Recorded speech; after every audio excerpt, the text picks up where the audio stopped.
Hello everyone, आप सभी का बहुत बहुत स्वागत है हमारे यूट्यूब चैनल अपना सफ़र 786 में।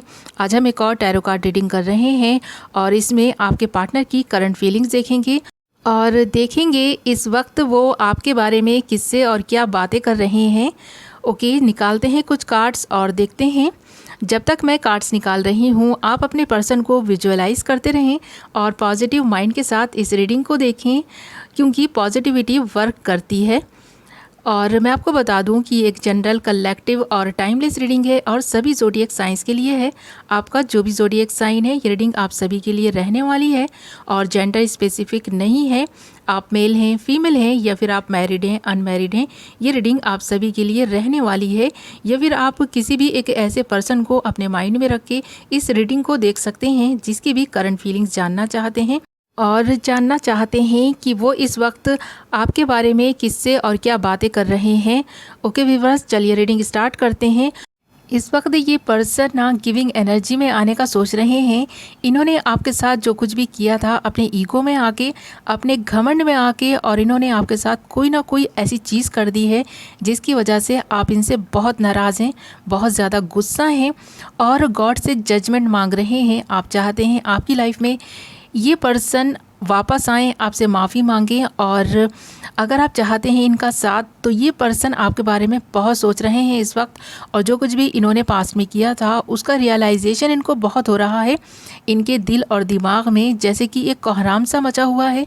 इनके दिल और दिमाग में आपकी बातें चल रही हैं। जो भी आपने इस पर्सन को आईना दिखाया है ना, ये पर्सन उस सारी बातों को सोच रहे हैं और ये सोच रहे हैं कि कहाँ इन्होंने क्या गलत कर दिया है आपके साथ में, जो आपने इनको इनका असली चेहरा दिखा दिया है। काफ़ी सारी खरीकोटी हो सकता है कि आपने इनको सुनाई हो और आप गॉड से प्रे कर रहे थे, तो ऐसा लगता है इन कार्ड्स को देखकर कि आपकी प्रेयर्स सुनी जा चुकी हैं। इस पर्सन को रियलाइजेशन हो रहा है, बट इस पर्सन का ईगो और घमंड अभी भी पूरी तरह से गया नहीं है। इस वक्त ये आपके बारे में सोच तो रहे हैं, पास्ट की मेमोरीज़ को याद कर रहे हैं। जब आप इनसे फर्स्ट टाइम मिले थे ये उन मोमेंट्स को भी याद कर रहे हैं और ये याद कर रहे हैं उन पलों को जब आप इनको सही रास्ता दिखाया करते थे, इन्हें भटकने से रोका करते थे, आप इनकी गलतियों पे इनको टोकते थे और इन्हें सही रास्ता दिखाते थे, बताते थे कि ये कहाँ किस तरह गलत कर रहे हैं अपने जीवन में। इनको अगर सक्सेस चाहिए, इन्हें आपको साथ लेकर चलना चाहिए। आपको इग्नोर करना ऐसा लगता है इन पर भी भारी पड़ रहा है। अब ये पर्सन काफ़ी सारी चीज़ों को बैलेंस करने की कोशिश कर रहे हैं और गॉड से प्रे कर रहे हैं कि गॉड जस्टिस करें इनके साथ भी और आपके साथ भी। कहाँ ये भटक गए थे, इन्हें सही रास्ता दिखाएं। तो यहाँ पर व्यूवर्स इनके लिए काफ़ी एक गुड न्यूज़ है कि एंजल्स खुद इनको ऐसे इंट्यूशंस दे रहे हैं, ऐसे साइंस दिखा रहे हैं जिसकी वजह से ये अपनी गलतियों को रियलाइज़ कर पा रहे हैं और ये ग्राउंडेड होते जा रहे हैं। अब जो इनके पैर जो है ना ज़मीन पर पड़ने लग गए हैं।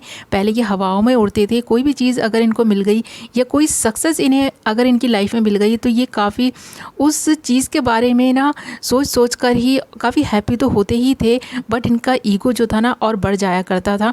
जब कभी इनको सक्सेस मिली ये ईगो में आ जाया करते थे, आपके साथ इनका बिहेवियर सही नहीं रहता था। तो अब आगे इस पर्सन को ये चीज़ भी रियलाइज़ हो रही है कि इसने अपने घमंड में, ईगो में और गुस्से में आकर के बहुत सारी ऐसी चीज़ें ख़राब कर दी हैं। सक्सेस से ये दूर होते चले जा रहे हैं अपने इसी नेचर की वजह से। अब ये पर्सन आपसे कम्युनिकेट करना चाहते हैं, आपसे मिलना चाहते हैं और दोस्ती का हाथ बढ़ाने का सोच रहे हैं। इस वक्त भी इनके दिल और दिमाग में ये चीज़ चल रही है कि ये आपसे मिलें, आपसे बात करें। ये पर्सन एक्शन के मूड में आते जा रहे हैं और गिविंग एनर्जी में आते जा रहे हैं। जैसे कि मैंने कहा कि अगर इस पर्सन ने पास्ट में आपको इग्नोर किया था, आपकी सुनी नहीं थी और आपकी सुन करके अगर इनको कोई बेनिफिट हुआ भी था तो ये उसका जो श्रेय था ना आपको नहीं देते थे। बट अब इस पर्सन को अपनी गलतियां रियलाइज़ हो रही हैं और ये उस चीज़ के लिए आपको अप्रिशिएट करना चाहते हैं कि ये अपने इस घमंड से निकल के बाहर आएँ और आपको फिर से अपना दोस्त बना ले, आपकी तरफ दोस्ती का हाथ बढ़ाएं, एक नई शुरुआत करें इस रिलेशनशिप में। और इस वक्त भी ये पर्सन अपने दोस्तों से आपके बारे में बातें कर रहे हैं, उनसे गाइडेंस ले रहे हैं आप दोनों के रिलेशनशिप को सही करने के लिए। और उनसे बोल रहे हैं कि मुझे इतना ज़्यादा गुस्सा आता है, मेरा गुस्सा जाता ही नहीं है और उसको गुस्सा आता ही नहीं है, करूं तो क्या करूं। जब कभी भी मैं गुस्सा करता हूं या करती हूं तो वो मेरी चुपचाप सुनते रहते हैं, कोई जवाब नहीं देते। इस बात पे मुझे और ज़्यादा गुस्सा आ जाता है और मैं उससे अपने रिलेशनशिप को और ज़्यादा ख़राब कर बैठता हूँ या बैठती हूँ। मेरी उससे फ़ाइट हो जाती है। इस फ़ाइट को रोकने का कोई उपाय बताओ और मेरे गुस्से को ठंडा करने के लिए कोई ऐसी बात बताओ जिससे मैं अपने गुस्से को कम कर सकूं और इस रिलेशनशिप में फिर से एक नया चैप्टर स्टार्ट कर सकूं और अपनी इस लाइफ में उसका हाथ थाम कर आगे बढ़ सकूं। इस बार भी जब उसने मेरे ऊपर गुस्सा किया तो मैं बहुत हैरान रह गया था या रह गई थी ये सोच कर कि इस पर्सन को तो कभी गुस्सा आता नहीं है, फिर इसने मुझे इतनी सारी बातें कैसे सुना दी। बट वो भी ठीक है कहीं ना कहीं, क्योंकि जब इंसान अपनी सारी चीज़ों को, गुस्से को दबाता रहता है तो एक दिन तो वो फूट ही पड़ता है ना। तो वो भी सही है कहीं ना कहीं, और मैं तो गलत हूँ ही सारी ही बातों में, मुझे पता है। इस चीज़ का मुझे रियलाइजेशन होता है, बट मेरे दिमाग पे, मेरे दिल पे मेरा गुस्सा हावी हो जाता है, जिसकी वजह से मैं इस रिलेशनशिप में फ़ाइट कर लेता हूँ। मैं उसे खोना नहीं चाहता या चाहती। तो व्यूअर्स, ये अपने दोस्तों से आपके बारे में यही सारी बातें कर रहे थे, इस वक्त भी ये आपके बारे में सोच रहे हैं, अपने फ्रेंड्स से आपके बारे में बातें कर रहे हैं। ओके, तो ये थी आपकी रीडिंग। आई होप आपको पसंद आई होगी, कुछ तो क्लैरिटी मिली होगी, कुछ तो रेजोनेट की होगी, और कितना रेजोनेट की है मुझे कमेंट करके ज़रूर बताएं। मैं मिलती हूँ नेक्स्ट वीडियो में, तब तक अपना ख्याल रखें, अपनों का ख्याल रखें। Bye bye.